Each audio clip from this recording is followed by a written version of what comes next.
रामचन्द्राय जनकराजचामनोहराय मामकाभीष्टदाय मैदमङ्गलम् कोसलेशाय मन्दहासदासपोषणाय वासवादिविनुत सत्वरदमङ्गलम्। ఓం శ్రీ మహాగణాధిపతయే నమః. సరస్వత్యై నమః. శ్రీ గురుభ్యో నమః. హరి ఓం. శ్రీ సీతారామాభ్యాం నమః. వాల్మీకి మహర్షి రచించిన శ్రీమద్ రామాయణమునందలి బాలకాండము 18వ సర్గము యథాతథ అనువాదము. శ్రీరామావతార ఘట్టం, విశ్వామిత్రుని ఆగమనం.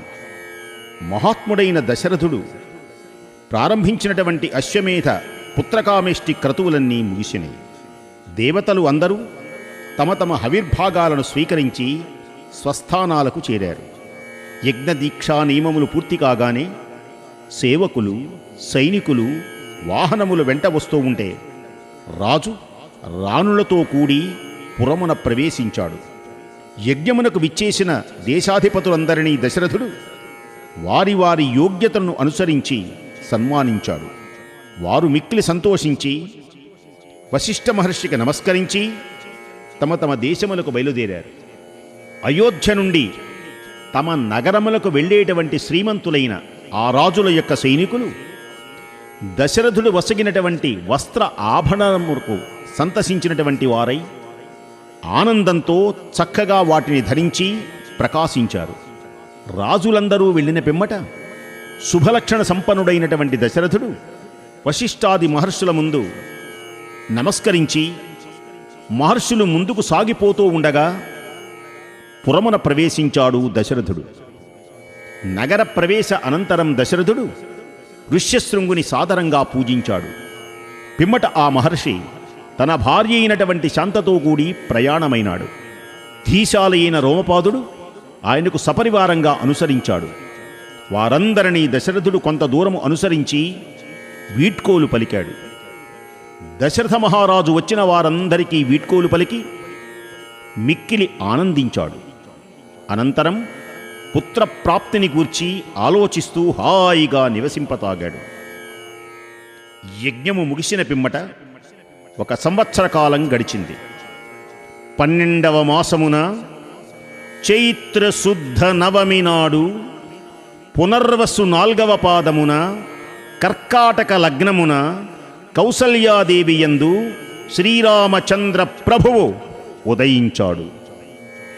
ఆ సమయమున సూర్యుడు, అంగారకుడు, గురుడు, శుక్రుడు, శని అనే 5 గ్రహములు తమ తమ ఉచ్చస్థానములందు అనగా క్రమంగా మేష, మకర, కర్కాటక, మీన, తులారాశుల యందు ఉన్నాయి.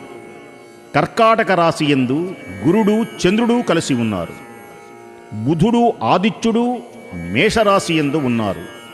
జగన్నాథుడును అన్ని లోకములచే నమస్కరింపదగినటువంటి వాడును, సర్వశుభ లక్షణ సంపన్నుడును, మహాభాగ్యశాలి, విష్ణువంశ సంభూతుడు, ఇక్ష్వాకువంశ వర్ధనుడు అయిన శ్రీరాముని పుత్రునిగా గన్న కౌసల్యాదేవి ఆహా ఎంతటి ధన్యురాలు! కౌసల్యాదేవి తన తపఫలముగా చేతియందు వజ్రరేఖలు కలవాడు, మహా తేజస్శాలి అయినటువంటి శ్రీరాముని పుత్రునిగా పొందింది. దేవతలలో శ్రేష్ఠుడు, వజ్రాయుధమును చేత ధరించినటువంటి వాడు అయిన ఇంద్రుని పుత్రునిగా పొందిన అదితి వలె కౌసల్యాదేవి ప్రకాశించింది. సత్యవాక్య పరిపాలకుడు, సర్వసద్గుణ సంపన్నుడును, విష్ణువు యొక్క అర్ధాంశ అయినటువంటి వాడు అయిన భరతుడు కైకేయి యందు జన్మించాడు. భరత జనన అనంతరం వీరులను, వివిధములైనటువంటి అస్త్రశస్త్ర ప్రయోగముల యందు నిపుణులను, విష్ణువంశలో ఒప్పేటువంటి వారైన లక్ష్మణ శత్రుఘ్నులు అను కవలలను సుమిత్రాదేవి కన్నది. భరతుడు పుష్యమీ నక్షత్రయుక్త మీనలగ్నమునందు చైత్రశుద్ధ దశమి నాడు జన్మించాడు. అతడు గురువు యొక్క క్షేత్రమైనటువంటి మీనలగ్నమునందు జన్మించటం వల్ల ప్రసన్నమైనటువంటి బుద్ధి కలవాడు అయినాడు. లక్ష్మణ శత్రుఘ్నులు ఆశ్లేషా నక్షత్రయుక్త కర్కాటక లగ్నమునందు చైత్రశుద్ధ దశమి ఘడియలలో జన్మించారు. 5 గ్రహాలు రవి, కుజ, గురు, శుక్ర, శని ఉచ్చరాశులలో ఉన్నప్పుడు ఆ నలుగురి జననములు సంభవించినాయి. దశరథునకు కలిగినటువంటి 4 కుమారులను అన్ని విధములుగా ఆయనకు తగినటువంటి వారు. వారిలో ప్రతి ఒక్కరూ వేర్వేరు విశిష్టమైనటువంటి గుణములు కలిగిన వారు. పూర్వాభాద్ర, ఉత్తరాభాద్ర నక్షత్రాలలాగా వారు భాసిల్లుతున్నారు. రామాదుల జనన కాలమున గంధర్వులు అవ్యక్తముగా గానం చేశారు. అప్సరసలు కన్నుల పండువగా నృత్యం చేశారు. చక్కగా దేవందుభులు మారుమురోగినాయి. ఆకాశము నుండి పుష్పవృష్టి కురిసింది. దశరథ మహారాజునకు పుత్రుడు కలిగిన సంతోష సమయమున అయోధ్య అంతటా ఉత్సవములు జరిపాడు. అందు ప్రజలెల్లా అత్యుత్సాహంతో పాల్గొన్నారు. రాజవీధులన్నీ కోలాహలతో నిండిపోయినాయి. నటీ నటుల అభినయ ప్రదర్శనలతో, నర్తకుల యొక్క నృత్య వినోదములతో ఆ ప్రదేశమంతా విలసిల్లింది. గాన వాద్య గోష్ఠులతో, వందిమాగధాది స్తోత్ర పాఠకులతో ప్రతిధ్వనించింది. రాజు పౌరాణికులను, వందిమాగధులను వారందరినీ పిలిచి చక్కని పారితోషకములు ఇచ్చారు. బ్రాహ్మణోత్తములకు 1000 కొలది గోవులను, ధన కనక వస్తు వాహనములను దానం చేశాడు. పుత్రుడు జన్మించిన 11 దినముల పిమ్మట దశరథుడు వారికి జాతకర్మ నామకరణోత్సవములను నిర్వహించాడు. కులపురోహితుడైనటువంటి వశిష్ఠుడు ఉత్తమ గుణములు గల జ్యేష్ఠ కుమారునకు రాముడు అని, కైకేయి సుతునకు భరతుడు అని, సుమిత్రాపుత్రులకు లక్ష్మణుడు, శత్రుఘ్నుడు అని నామకరణం చేశాడు. రాజు బ్రాహ్మణులను, పురజనులను, గ్రామవాసులను ముష్టాన్న భోజనములతో సంతృప్తిపరిచాడు. ఇంకా బ్రాహ్మణోత్తములకు వివిధములైనటువంటి రత్నములను పుష్కలముగా బహూకరించాడు. పిమ్మట దశరథుడు తన 4 పుత్రులకు అన్నప్రాసన, చౌల ఉపనయనాది సంస్కారములను సకాలములో జరిపించాడు.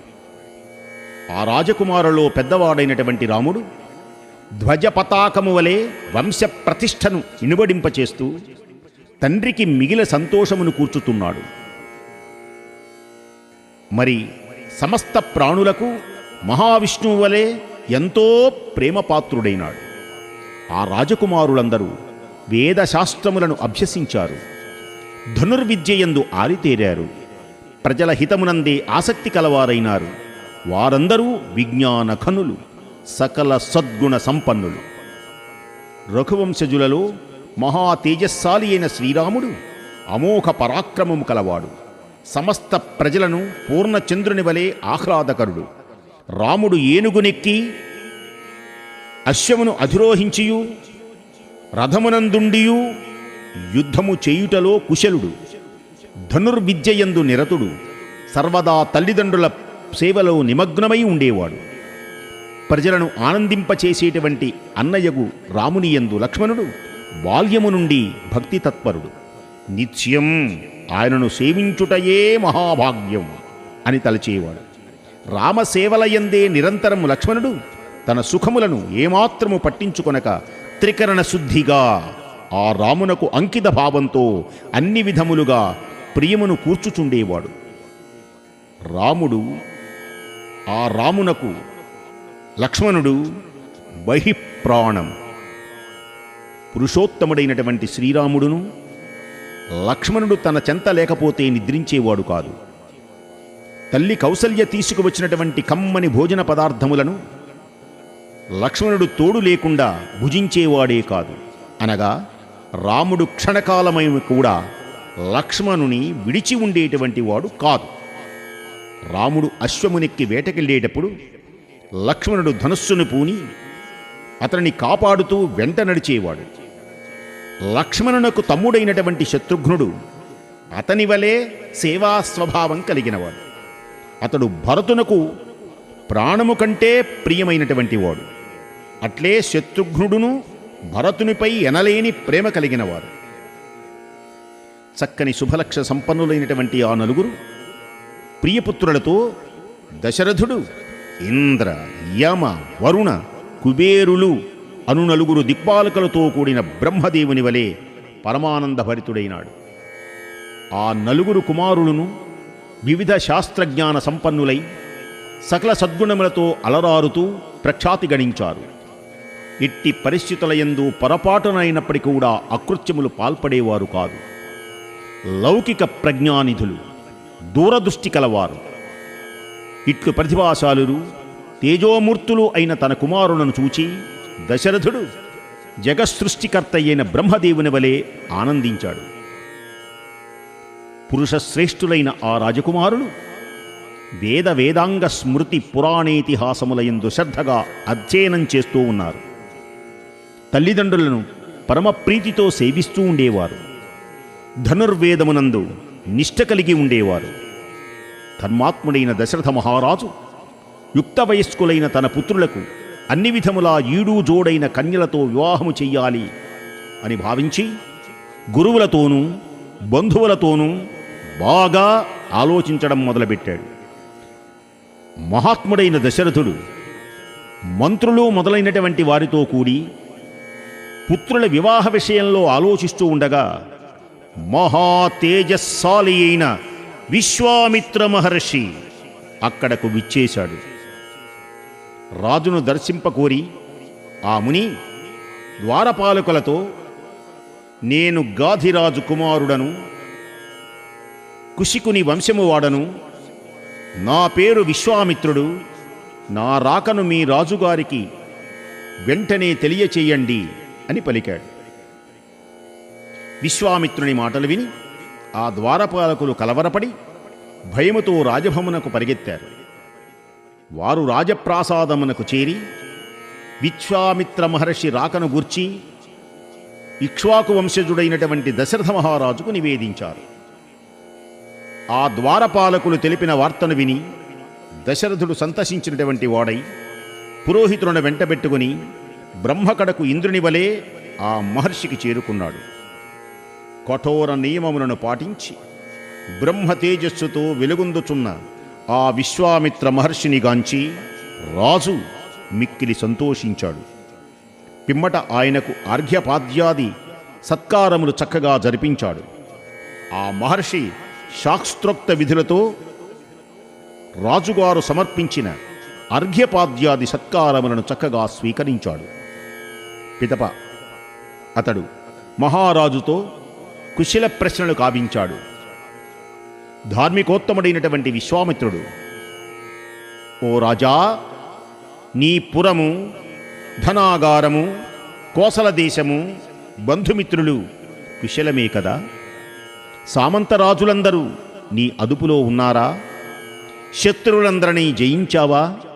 యజ్ఞాది దైవ కార్యములు, అతిథి సత్కారాదులు చక్కగా సాగుతున్నవా అని దశరథుని పరామర్శించాడు. పిమ్మట ఆ మునీశ్వరుడు వశిష్ఠుని సమీపించి ఆయనతో కుశల ప్రశ్నలు కావించాడు. ఇంకా మహాత్ములైనటువంటి వామదేవాది మునులను కూడా అతడు యథోచితముగా పరామర్శించాడు. ఈ విధముగా విశ్వామిత్రునిచే గౌరవింపబడిన వారై వారందరూ ఎంతగానో సంతోషించారు. పిమ్మట అందరూ రాజభవన ప్రవేశం చేయించి తమ తమ యోగ్యతల ప్రకారం ఆసీనులైనారు. మిక్కిలి ఉదార స్వభావం కలిగినటువంటి దశరథ మహారాజు పులకిత గాత్రుడై ఉప్పొంగిన మనస్సుతో విశ్వామిత్ర మహర్షిని స్తుతిస్తూ ఇలా పలుకుతూ ఉన్నాడు. ఓ మహర్షి, అమృతము లభించినట్లు, నీళ్లు లేని చోట వర్షము కురిసినట్లు, సంతానము లేని వారికి ధర్మపత్ని యందు పుత్రులు కలిగినట్టు, నష్టపోయినటువంటి వానికి నిధులు లభించినట్లు, పుత్రుల వివాహాది మహోత్సవాల యందు సంతోషము వెల్లుబికినట్లు మీ ఆగమనం నాకు మహానందాన్ని కలిగించింది. మీకు స్వాగతం. ఓ ధర్మాత్మా, బ్రహ్మర్షి, మీరు ఇక్కడికి రావటం మా అదృష్టం. ధన్యుడనైనారు. మీ అభిష్టమేమి? అందులకై నేనేమి చెయ్యాలి? దానమును కొనడానికి మీరెంతయో పాత్రులు. నేను నా జన్మ సఫలమైంది, నా జీవితం చరితార్థమైంది. పూర్వము రాజర్షిగా వాసిగావించినారు, అనంతరం తపప్రభావమున బ్రహ్మర్షిత్వమును సాధించారు. కనుక మీరు మాకు బహుధా పూజ్యులు. ఓ బ్రహ్మర్షి, అద్భుతమైన మీ ఆగమనం నన్ను అబ్బురపరిచింది. మా గృహం పావనమైంది. ప్రభు, మీ శుభ సందర్శనం వల్ల నేను కృతార్థుడనైనాను. మీరు ఏ కార్యనిమిత్తమై ఇక్కడికి వచ్చినారో తెలియచేయండి. మీ కార్యమును నెరవేర్చుటకై సిద్ధంగా ఉన్నాను, అనుగ్రహించండి. ఓ కౌశిక, కార్య విషయమున సందేహము మీరు పెట్టుకొనవలదు. మీరు పూజ్యులైనటువంటి అతిథులు కావున గృహస్థుడనైన నాకు దైవ సమానులు. మీ కార్యమును నేను నెరవేరుస్తాను. ఓ బ్రహ్మర్షి, మీ ఆగమనము వలన నేను ఆచరించిన సమస్త ధర్మములు ఫలించినయి. నేను అదృష్టవంతుణ్ణి. అర్థవంతములైనటువంటి దశరథుని మృదు మధుర వచనములు విశ్వామిత్రునకు వీణుల విందు చేకూర్చినయి, హృదయమును ఆహ్లాదపరిచినయి. అంతటా ఉత్తమోత్తమ గుణములచే ప్రఖ్యాతి చెందినవాడు, శమదమాది విశిష్ట గుణ సంపన్నుడు అయిన విశ్వామిత్ర మహర్షి పరమానంద భరితుడైనాడు. ఇది వాల్మీకి మహర్షి రచితమైన శ్రీమద్ రామాయణమునందలి బాలకాండయందు 18వ సర్గము యథాతథ అనువాదము సమాప్తం.